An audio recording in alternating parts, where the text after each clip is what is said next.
or printed from the early 20th century. It's really more or less something that's become part of an oral tradition that's really been revived through a lot of much later recordings.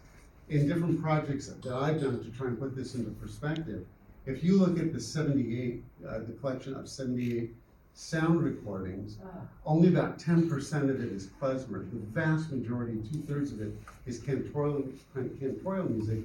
The other 15 or so percent is really Yiddish songs or Yiddish theater. So cantorial music over-dominates the music of the European tradition from the 18th, 19th, 20th century of what we've inherited.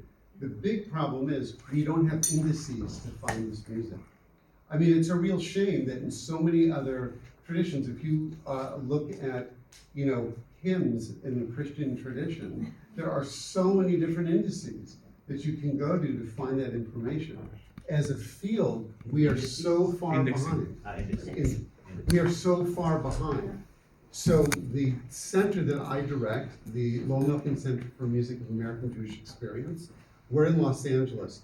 We don't have the type of collections they have on the East Coast at YIVO or Harvard or all these other storied institutions. So I've been, in a sense, mining data so that our center can really help aggregate a lot of this information in different ways. So the way that we started the project is that there does not exist a discography of American Jewish music. So I've taken on the task of doing that. And what we've done is we've taken the metadata from the Florida Atlantic University collection called the Jewish Sound Archive, the collection from the University of Pennsylvania called the Friedman Collection, and also the material from the Mayrin collection, that's at the University of Wisconsin. We've taken all that data, aggregated it together. It's about 130,000 records, which sounds like a lot, but in the way the computer systems are set up now, it's not a lot of information. It's just a matter of getting it, cleaning it, finding different ways to use it. And now that we've gathered all this material, we can do all sorts of things to really start telling stories about it. What I found is that Kol Nidre is the most recorded item amongst all this material. The next thing that's the most recorded is Rosh Hashanah Mandlin. But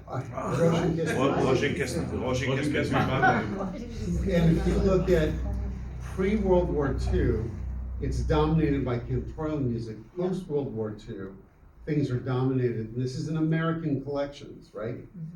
Is dominated by Yiddish songs. So Yiddish songs definitely have had more of an impact. But the bottom line is that particularly cantorial music, we have very few finding aids. We have very few ways to get into the material. So what our goal in our discussions, and you'll hear more about Peter's edition in a second, is to try and collect all of these table of contents. I don't know what the plural of that is, but to try and collect all these table of contents. of content type. Yeah. Or content team, and aggregate that information. So if you want to say who's written Hashkivenu, you can go and that you can find that. So to just be a little technical for a second, there's something that's called an SQL database, and those are databases which are built on relations between different items. You have different tables and you relate them by different components to it. We built our system on that, but now we've learned that the underpinnings of Wikipedia is called Wikibase, or the technical term for it is linked open data, which gives you a much easier way of connecting all this information in different ways. I just want to translate it to non-librarian English. The SQL is the system with the librarian look. Yeah. When you look for something and you don't find anything, and then comes the librarian and says, why didn't you do the F22 XXX comma, and then you have it. But most of us are not librarians, and we need to find things just asking a question, like Google, asking a question and getting the answer. So this is basically, the SQL is kind of, you need to know something about how to catalog in order to retrieve Right. the knowledge. I have a real funny story related to that, and that is that we have a digital humanities department at UCLA, and we're about to start a digital humanities, academic program. You can get a degree in digital humanities. It's going to be one of the first programs in the United States where there's a program like this. So I'm working with people from the team, both on the back end and front end for the things that we're doing, and we need a few $100,000 to do this. So I went to a big donor to do a pitch, and the donor said, well, can't you just go to AI and pull this together in AI? And then it's really funny, I didn't think of that, so we did it at the meeting. And you can find a lot, but the problem is not everything is findable because it's not yet there. Yeah, And the quality of AI depends on the data. Right. Yeah. And we don't have that good data. You can do that with so many other fields. You cannot, if you do it with controlling music, you'll get something, but it's really, we need to sort of, mine the data to a much greater extent. But this linked open data is what's being done internationally by libraries throughout the country. And so we're trying to find, the best standards to do this. So again, our project is starting at UCLA with recordings of music, almost because that's sort of the low-hanging fruit, as they say, in the sense that we can kind of get that data really quickly. A lot of this data, we're going to have to find the methods to really, if not key in the information, to be able to scan these pages and then bring them in and so forth. So that's sort of the universe in which we're working in. So when Amnon and Asaf brought this project, to me to say, this is something we want to do. We've been exploring this. So we're trying to get our team at UCLA to start working with Kirsten and her team. So hopefully we'll start moving process. And now I want to add another layer to the story. Thank you, Mark. So we have Kerstin, who has the treasure, and we have Mark and Kerstin, of course, trying to developing the method. Now I'll tell you what's the problem. First of all, going through 20,000, more or less 20,000 pages, I guess, of material. The other problem is if you want to digitize them, and you're looking for a Kol Nidre. Are you looking for a Kol Nidre, C-O-L, Nidre with Y at the end, with J, only with E, with apostrophe, without accent, and how, like in the older systems, you have to ask the exact question in order to get an answer. No, we don't have a Kol Nidre. Oh, with Q, yes, you have it. But you don't get any help. Now, the wiki data, Kerstin was kind enough to invite me to a few days of a seminary where I realized what you do, and I realized why I shouldn't be the one doing it. because it's really, it was a funny thing. There was this type, a question mark, QQFR, and it didn't work, and then a lady sitting right next to me said, oh, you do, and then I had a map of all the synagogues in Germany. Oh yeah, sure. Yeah, in Wikidata. Now the nice thing about Wikidata, as opposed to Wikipedia, if somebody writes an article about Joyce Rosenzweig in English, and another guy writes an article about Joyce Rosenzweig in German, it's two different libraries. There's no connection between the two. Now, what Wikidata is doing is connecting everything that there is about, let's say, about you, and you can put as many aliases as you want. So I can write Joyce Rosenzweig in Hebrew with Gimel apostrophe Vav Yud Samech, or in Arabic, or in Cyrillic, or it doesn't matter what, it would connect to the term Joyce Rosenzweig. Now back to Jewish liturgy, I can write every possible variation of Kol Nidre in every language. Ktiv Malek, Ktiv Chaser, doesn't unlimited a number of aliases, which will lead me to the main article, which is in our case, Kol Nidrei at the Freimannssammlung. I call it Freimannssammlung just for the term. Everything that the Freimannssammlung has to Kol Nidrei. Maybe just contextualize a little bit. So Wikidata is one system where also like lay people, scholars, and experts work together. It's open and so on. And the libraries worldwide, not only in Germany, it's worldwide, work with a system or with a kind of data which is called in German Normdaten and in English authority data.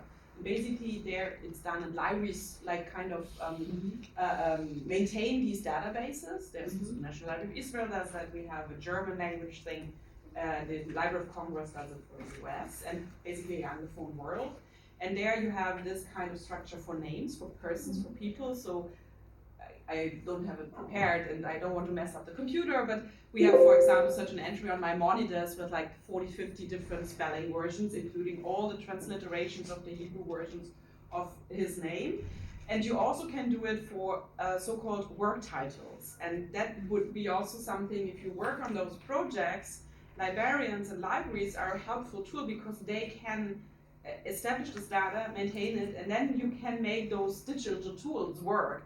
And yes, AI will be an interesting tool to work on the data, but it works best if you have high quality authority data. So that means you need to talk to each other to understand like which format would be would comply for the two methods. Now so this is one part of the project, like doing a catalog that would help us. Yes, Gideon? Just a quick question, in terms of accessing this, is this like It's free. FSU or Dartmouth that you have to make a username and Nothing. It's open for everybody. Well, in Wikidata you have to have a user account actually to add data. But when you want to use it, you don't need it. Okay, thank you, sorry. I mean, already now, and I think most of us know the Freimannssammlung, and if not, you really should, because there's everything. Everything we usually use is there, and it's good quality, and I use it all the time. Now, I was talking about the problem. I mean, the treasure is great, but there are problems in the items as such. One of the problems is that many of these composers were not having too much money, and they published it at their own costs, and the quality is not always very good. Even Lewandowski, the great, has many mistakes. It looks like he didn't do many test printings before printing the actual works, and there are many obvious mistakes both in the text and in the music. This is one problem. The other problem is that they had there was not one binding method of transliterating Hebrew to German. So I remember the Lampel, Sasha and Shulamit sang Lampel yesterday. Originally is I remember is Matauvu Ovolecho Yaakov. And by Lewandowski is ma with H, I think. Tovu, or he doesn't have this Tauvu. So it's another way of notating the text. This is just Lewandowski and Lampel, but there are many others, and each one of them developed a different way of transliterating the text. Now, if you're looking for Kol Nidrei, you might have like 2-3 variations you'll count, but if you look or like things like that, it really gets very complicated very quickly. Now, when Amnon and I thought that we want to have a music edition that is practical, that we can answer these people asking us where do you get the music from, or how can I perform it, and many of us here have experience with conducting choirs, or standing in front of a choir and teaching synagogue music.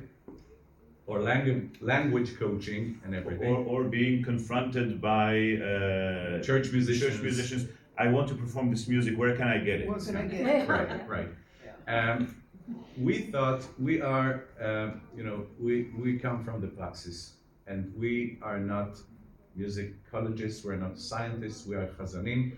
We want this music to be performed the way we are used to sing it, which means not anymore Ashkenazi, but Sephardi pronunciation. It's criticizable, but this is the way we decided we wanted to do it. It's fine if you think it's not good, but then you're most welcome to do your own edition. And then we've developed a very, very simple method of transliteration. We're going to talk about it after Christoph will present the project from the PETA's point of view. Again, Christoph Kopp from the PETA's music edition. It was surprisingly easy to get the yes from PETA's when we were asking them about the project. Christoph just liked it from the very first moment, and we got to know each other a few years ago, apropos planning to do a project with Lampel, and then came COVID and everything. But then I think you called me about some Yiddish transliterations, and so we kept somehow in touch. And then when I had this idea, Christoph was very, very helpful and enthusiastic. Now, Christoph, I would like to ask you to tell us about the Hashivenu project from your point of view, or from the point of view of PETA's, and maybe about the story of PETA's in this context. Would you like to sit by the?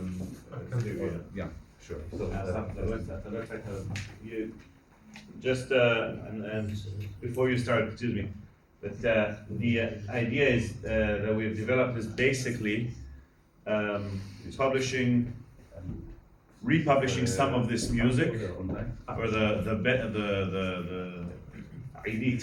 best of this music,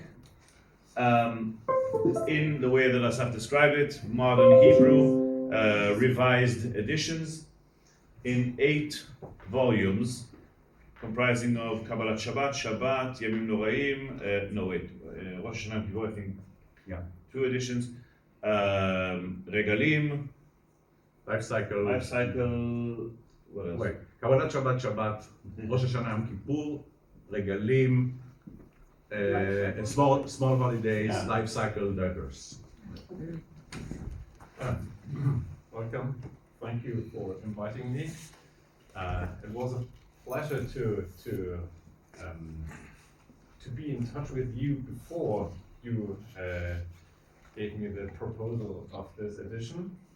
And it was good to see a result of research that came to me and was easier than to begin from the scratch on. And you invested, I think, a lot of time and knowledge And money, thank you, Mark.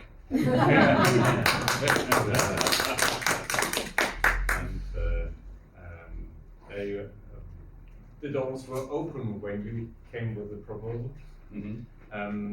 We started with a special edition on Yiddish choral music, started maybe 5 years ago with the mentioned title, Poshinkes, and also Traktoje was der Geest mit Jorn, Rat Asa Jingele, and Wein nicht.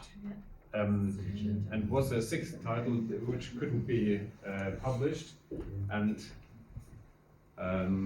this was the start of when it came up to us that we said we should do more in Jewish or Yiddish music, but Corona came in between, and then Peter's edition was sold in 2023 and was bought by Consortium Wise Music, which is keen on buying old trademarks, and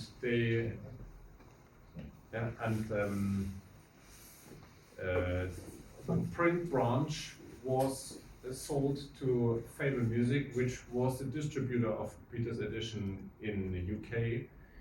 They combined it. It was quite a tricky story. And now I'm here as an employee of Fable Music. It's a bit strange, but I publish the music of Edition Peters as it was before. So only the copyright is different. Does that, That's fine. does, We didn't understand, but great. And need some days to explain. Business context does. It's still better for us. Yeah. Okay. And therefore it was amazing to start with an edition focused on synagogue music. I personally came in touch with this music by the Leipzig Synagogalchor. Many of my friends are singing there, and I sang also. As I've mentioned, the former conductor came from the same village as I, and was Ludwig Böhme. no, but also he has is the son of The organist. the organist, and his sister was cantor in my parish. Okay. Kibbutz. Yeah. And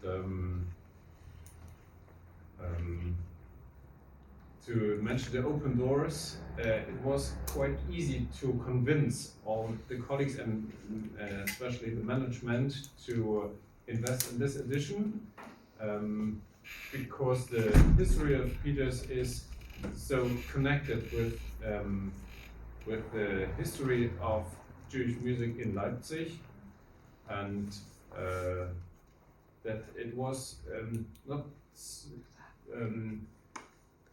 so obvious that the project would be commercialissimo, but we have to do it not at least for our history, and this was clear for the management, which is based in London, and we are now together for 2.5 years, so they have to trust a bit in us. Maybe you can tell us about the Jewish history or the Jewish point in the history of Peters. Maybe you know that Peter's history was 222 years when it was sold, and it started with this guy coming from Vienna, Franz Anton Hofmeister, was a musician and also publisher there, was in good contact with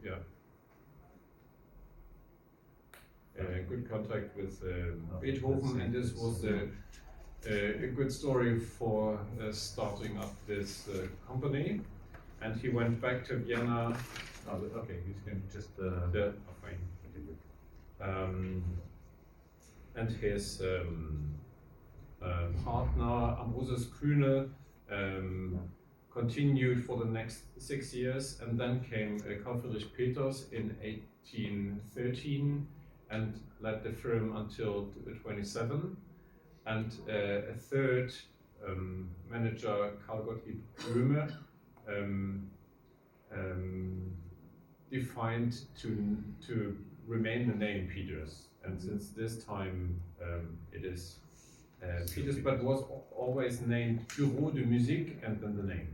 First Hofmeister and Kühne, then only Kühne, then Karl Friedrich Peters, and then only Bureau de Musique, and then CF Peters from mid-19th century on. And then was a short time when the city of Leipzig owned this company, and then Julius Friedlander from Berlin bought it and invested in technical development so that printing got cheaper, and he took in the part owner, Dr. Max Abraham. This is Carl Friedrich Peters, and this is Max Abraham,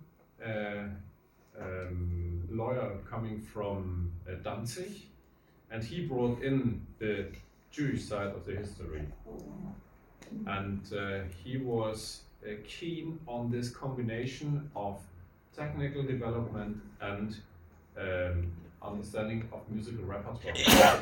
And he came in when these so-called Klassiker, the how do you say, Schutzfrist. Copyright. Yeah, The copyright. copyright time for all Right, yeah. classical poets ended up. He developed this Green Series edition Peters.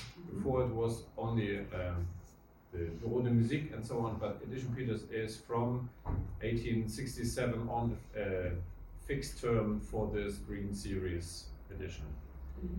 And was founded in the flat where Felix Mendelssohn Bartholdy lived for his last 2 years in the today Goldschmidtstraße, former Königstraße.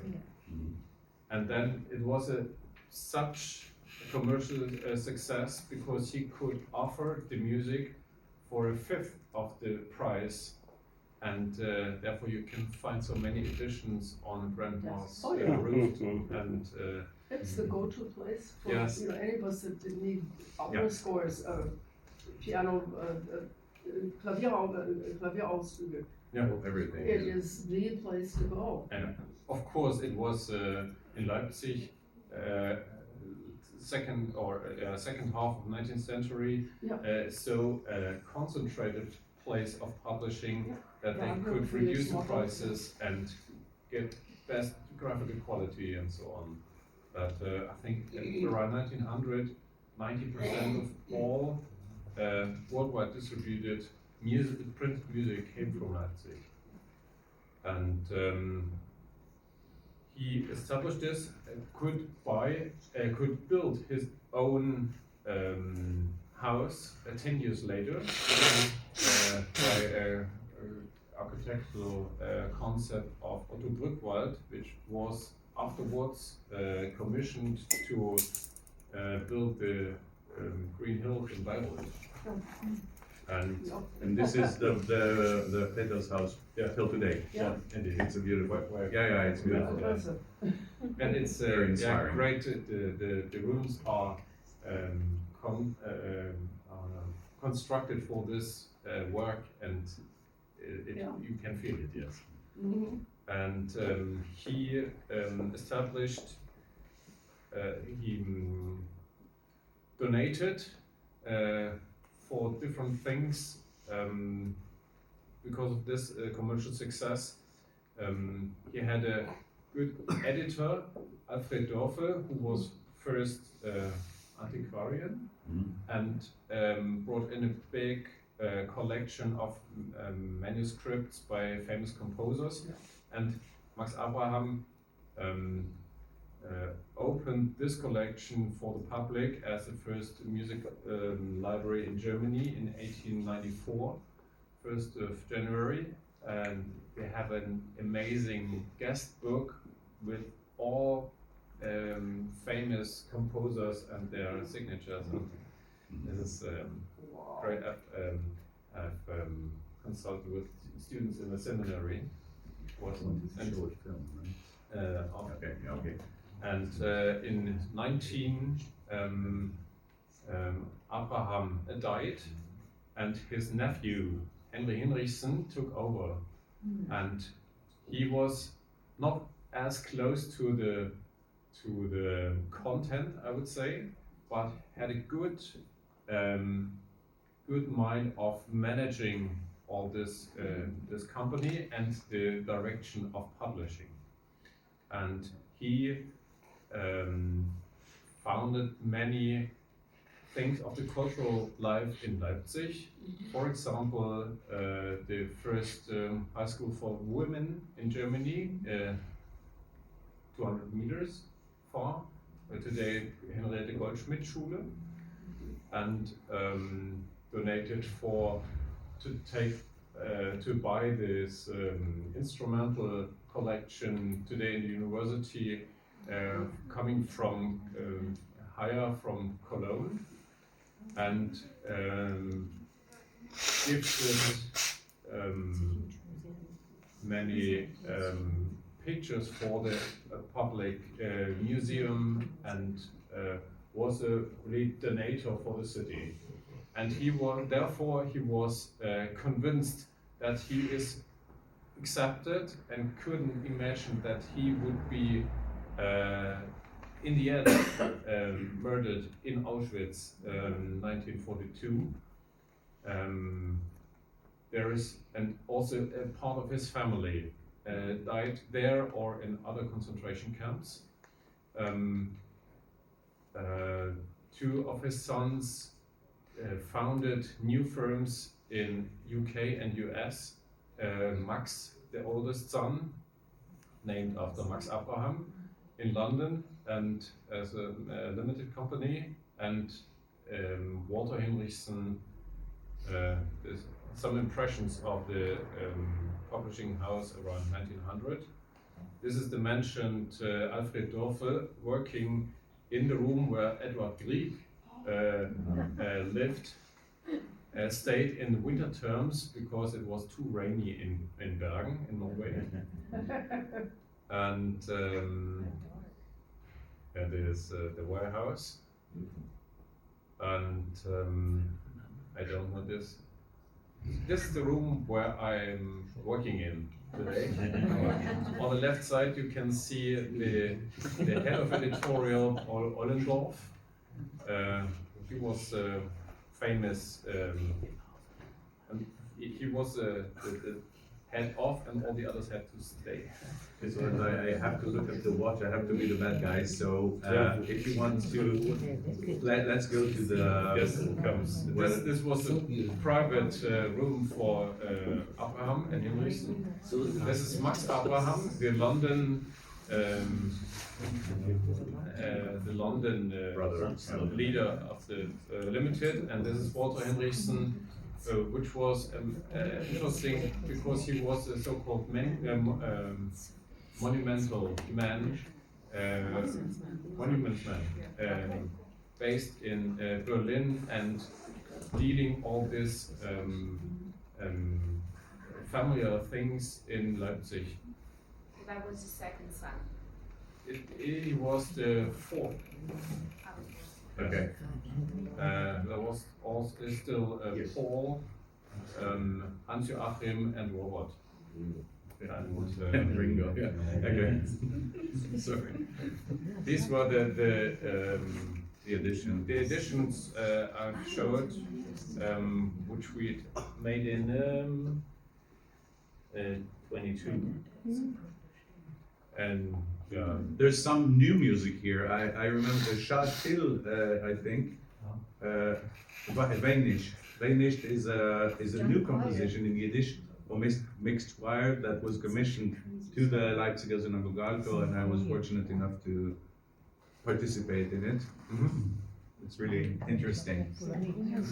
different types of titles. Yeah. For this Jankoya, I would have a music example. Yeah.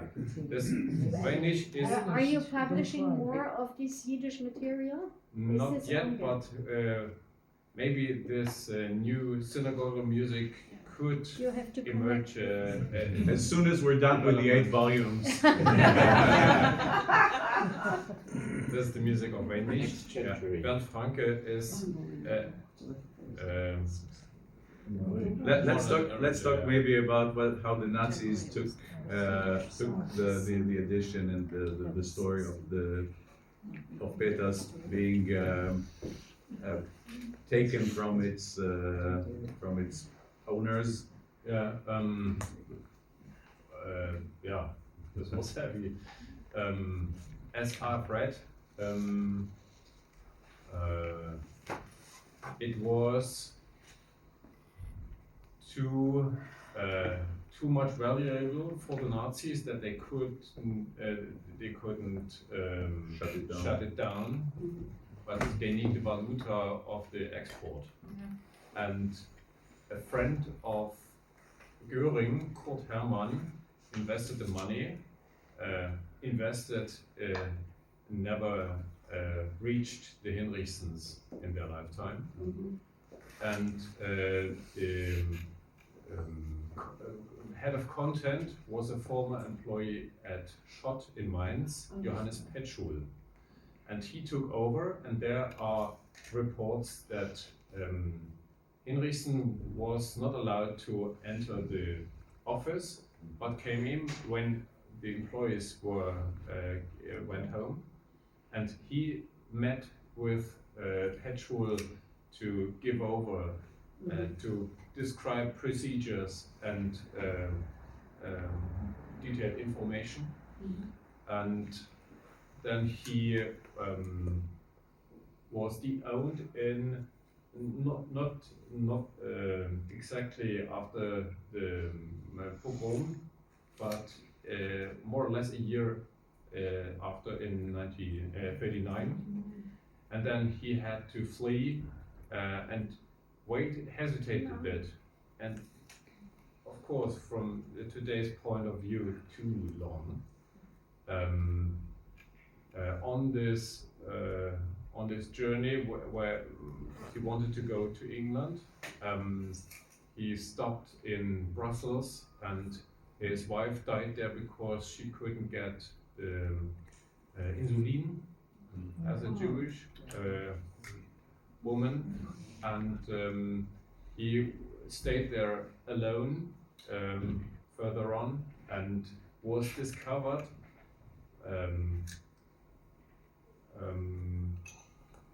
in a boarding house where they looked for another person, and they said, we need so many on this transport, and if you are this, doesn't matter, go with us. And there was the train directly to Auschwitz, and his sons, the poor, died also in Auschwitz, and Hans-Joachim in the concentration camp in Perpignan in south France. And there all others were established, or in the case of Robert, he signed as Robert Harris to have an These alter guys, ego. yeah. Okay, Christoph, I'm really sorry, but Yeah. we have to go back to the project. Yes. And so the thing that we've discussed is how to make the music performable for choirs today. And the problem is, even if you can retrieve the music from Kerstin's collection, you have bad prints, you have a lot of time, like small steps for the soprano, alto, tenor, bass together to save place. So sometimes it's difficult to read. But even if you have a great quality, you still have the problem with the transliteration. Right. Many things that you don't need, you don't know what's the apostrophe, is it shvana or what is it? And we said we wanted to be, we want to save the language coaching as good as we can. And if you have, do you have the preface here also?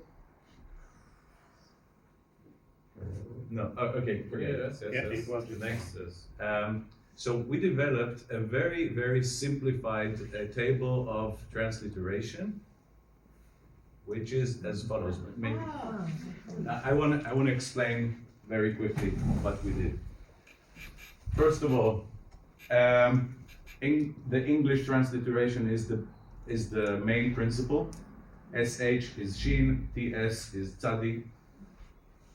Then you have like all the Aleph is A, E, I, O, U. Then no exceptions until you reach Het. Het is H with a dash. With a fatah under. Yeah. This is mainly of our experience in Germany, Yeah. you don't want them to sing Eich, Eicha, Right. yeah, because Yeah. if a German speaking mother tongueler looks and see ECH or ICH, it's not going to be, it's going to be, and this drives many of us crazy. So we said we don't want, we don't want to trick the eye. We want them to not even think that it's. So this is both Chet and Chaf. We're not about teaching Hebrew. Okay. If you don't hear it differently, you don't have to write it differently. Again, we are ready to be criticized for that, but this is our decision to make it very simple. Ayin or glottal aleph is with this small dot. Under it. Under it, okay. Yeah. Yeah. A, I, O, U, all the vowels with a dot under it. Na'aritzcha, for example. Na'aritzcha, a dot. Glottis. For glottal consonants, a small dot under the A, E, I, O, U. Which some would usually show it as an apostrophe or something. Right. That's how we solve it. We have the Yud Itzurit, the consonantal Yud, Yeah. which is like Yud is a bit. It's not a fricative. It's a.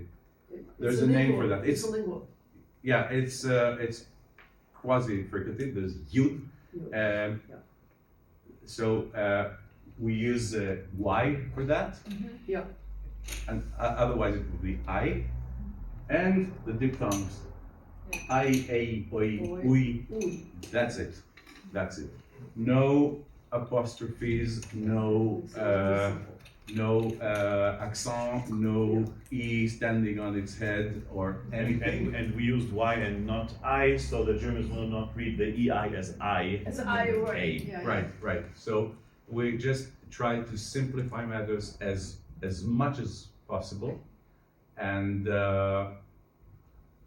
we decided to use this method to Sephardize or modernize or Israelize the Aussprache, but not change the metron. So and there is the question about the Ashkenazi or Yes. Sephardi. Yeah. What So do you do? so when I yeah. so I have a great example for that, which is probably the most famous piece of synagogue music in Germany, Lewandowski's Matohu. Matohu, Matohu, Matohu. You have two different Two different accents. mishkalim in 3 bars. Yeah. So what do we need to do? When we developed it, we tried to write like the accents on the transliteration, but then we realized that it's not working. That it's just giving too much information, Yeah. which is just going to confuse the non-Hebrew speaking reader or choir singer, choir conductor. And again, this is our goal, to make it simple, to make it so yeah. So thank you. So you see, Ohalecha, Yaakov, Mishkino. Can you go one bar down? I want to show something. Yeah. Now, a beautiful example is the soprano sings Va'ani berov. Now the shvana is symbolized as an E because you sing it, but the accompanying voice is Va'ani berov chasdecha. Lewandowski wrote B apostrophe Yeah, rov. right. Yeah. We took the apostrophes down. We don't want to confuse the I. We want to have it written as sung. So, as Asaf repeatedly said, this is not an academic work, and it is not. It is a practical. It is affecting the practical way for the choir singers to be able to know what to sing, and we're not trying to make it overly accurate. If it is not sound, it is not printed. Yeah, and one more thing, right here, the Lecha Dodi.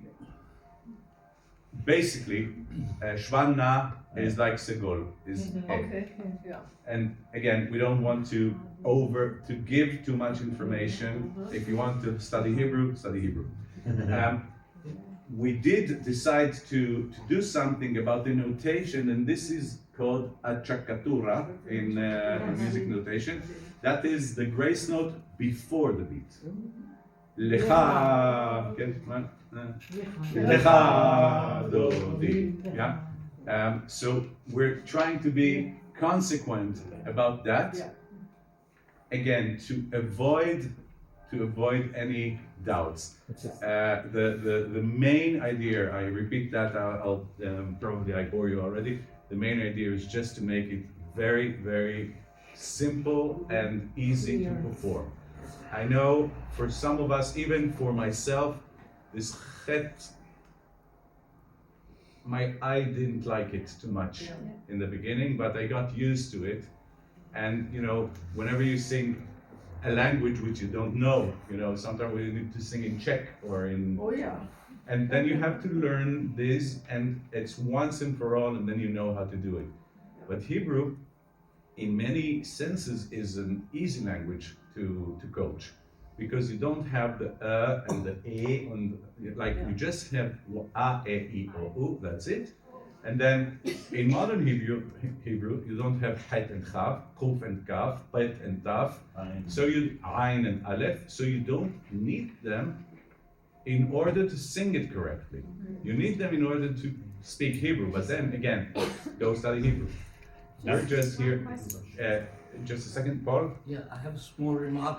Afterwards, in the concluding discussion, I have a longer observation. Okay. Okay, if you're going in the direction of making this easier, Yeah. I agree with much of what you said. I must warn you that if you are going to Sefaradize scores which were originally written in Ashkenazi pronunciation, then you have a big problem with the tonic accent. I'll We give talked you an about example. this. Your project is called Hashivenu.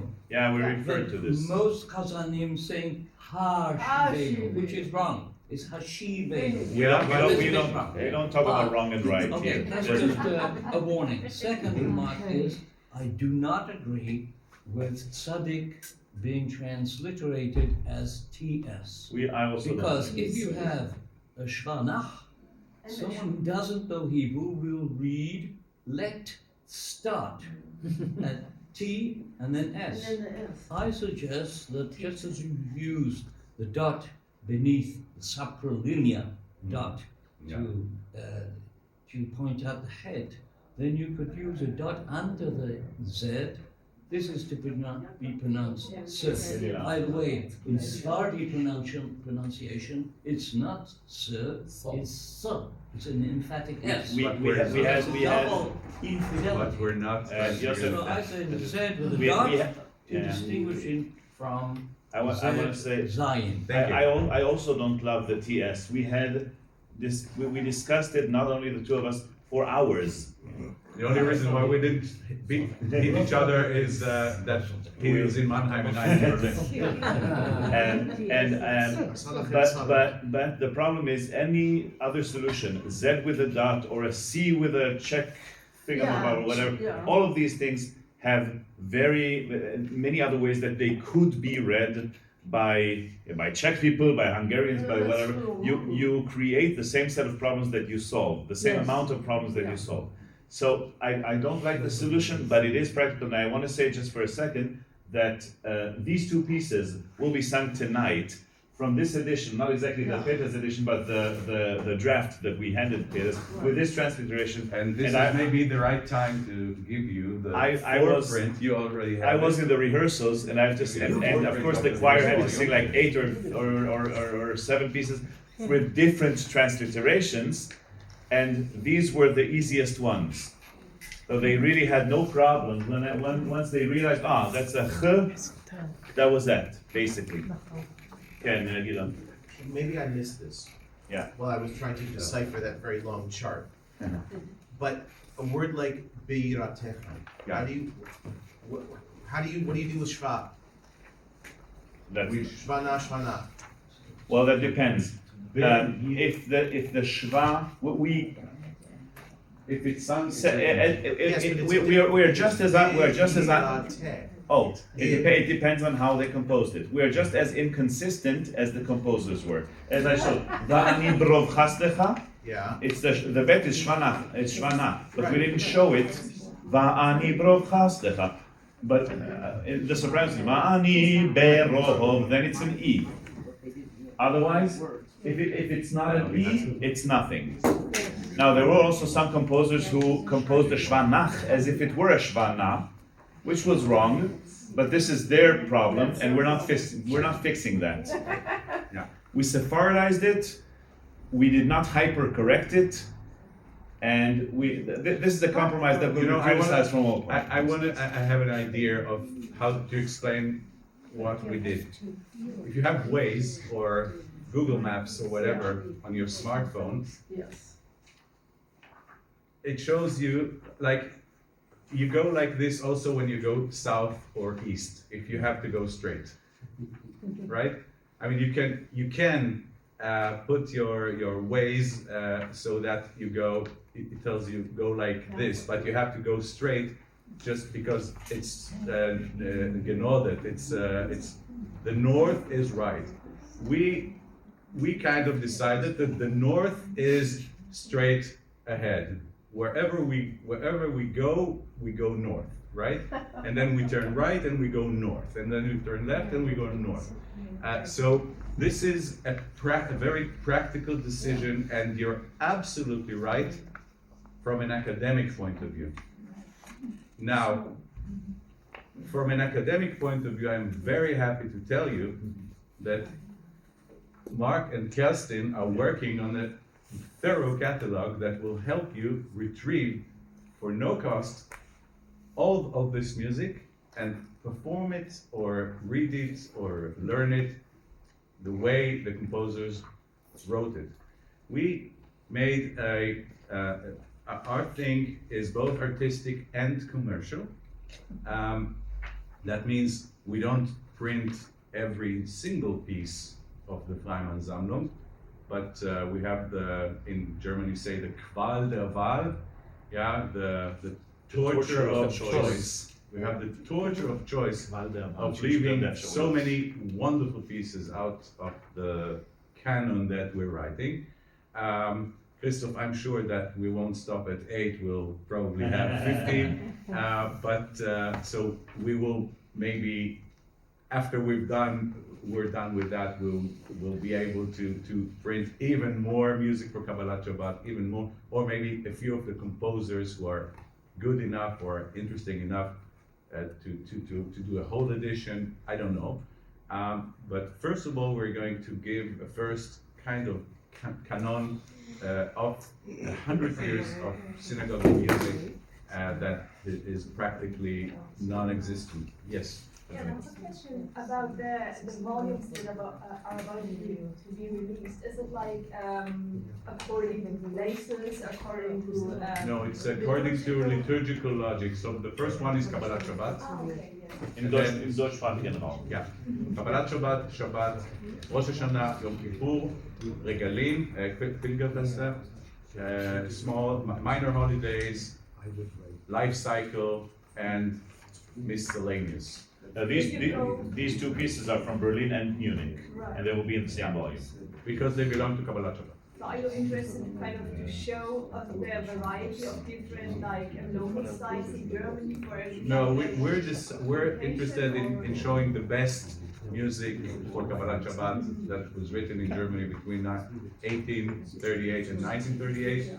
To our best knowledge and conscience, knowing that we're limited to about 100 pages of sheet music per edition. Johannes. So this is our it's a liturgical logic. I think we're almost done. If Johannes wanted to ask something? No, say to make a comment. Yeah, Paul. There is one very big problem, and generally, Mark mentioned that he has a catalog of 130,000 pieces. It's extraordinary. No, Pages. No, 100. Titles. In 130,000 recorded items. okay, but so the repertoire is astronomical. It's enormous, and there's some very beautiful pieces there. How is it that on the receiving end, and I'm a great fan of cantorial music, I'm exposed to it the whole time in Israel with different concerts in synagogue, invited Chazanim. They have a repertoire, and I'm not exaggerating, of 30 pieces at the most. And I'm being generous.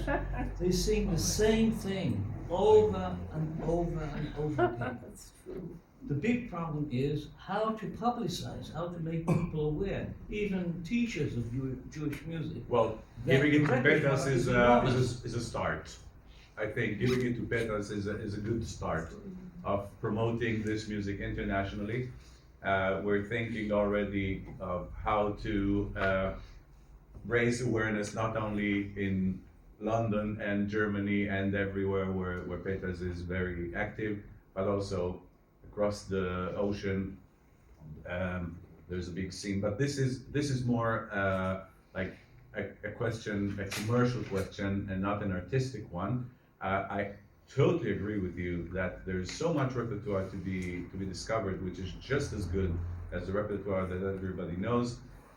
We're trying here to promote it also just by giving people the chance to sing whatever they want, and by presenting these. There's a lot of in the two choral concerts that we did yesterday and today, a lot coming from this book, which is not standard repertoire like the Adon Olam from Bear, which we sang last night. It was important for me to bring Bear because Bear is so Fadiz for Chazanim, right? So he wrote like maybe 1-2 choral pieces. I wanted to have one of them. What's the time? We're okay. So that's we had. Yeah, Mr. Johannes. 1 minute. Yeah, my name is Johannes and I'm a choir master at a big church here in Mannheim, and I have several choirs to conduct, and all over my life I did a lot of Jewish music with these choirs, non-professional and also sometimes professional choirs, so I have a lot of experience and I'm the customer of your product here, and I must congratulate you, the editors Asaf and Amnon. This is a great work, and also the publisher. I'm very thankful for this. I think this is really great. Yesterday, perhaps you missed me because I had a rehearsal with my big choir, and we did we started with the Bernstein Chichester Psalms, and the transliteration is a little similar to this here, but now I think yours it's better with this schedule here with the vowels and the letters, and I'm very thankful for this, and I think this is a very good way to make the things practicable for our choirs, and not only in Germany. For German it's good as you did it, but not only for the German market. I think I have a little tear in my eyes because I always like the Ashkenazi pronunciation, Boruch atah Adonai, and so on. So when I always think, okay, my grandfathers, my Jewish family, they heard it 100 years ago like this, so I have a little tear in my eye. But I think for an international market, I think it's good to do it like this. Congratulations. We didn't forget you. The tear you genau. Watch this. You can wipe the tear because of the incredible project that Mark and of course. Kerstin are doing to make the music even more available than it is right now. And it's not practicable with a normal choir to make a difference between and so on. This is it's not possible to sing with choir. So I think congratulations. Bravo. Thank you. Guys, we're here for lunch. You can once again, Christoph Koch, thank you very much.